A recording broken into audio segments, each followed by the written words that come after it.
engines. They are trying to fire water into the lower part of the building, which is where the round struck. They now seem to have got the fire out. I've just seen a group of men go in with their fire gear on with some torch headlights to try and go up the building. As I was coming here about 25 minutes ago, I could see a group of people standing on the 7th floor, which is 5 floors above where the shell landed. So there were people inside when it hit. My cameraman was filming a man being carried out. He said his body was completely burnt. He was carried into an ambulance and driven away. Since then, there have been a few other people that have come out. All of those have looked relatively lightly injured. But what we don't know is who else is inside.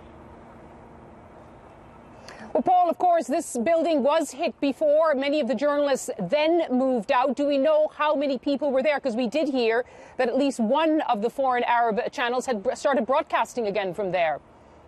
Yeah, we don't know, but I mean, the reality is that this is a tower that is full of local media, and it's often been used by foreign media, although I think all of those decided not to after it was hit earlier in the week.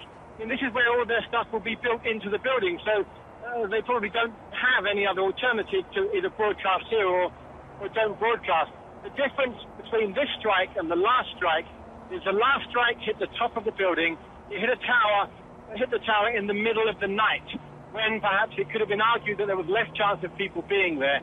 This has hit in the mid-afternoon, and it's hit right at the bottom of the tower, and it's created a fire. As I stand here now, smoke is billowing up, although it's eased a bit since the fire brigade fired some water jets into it.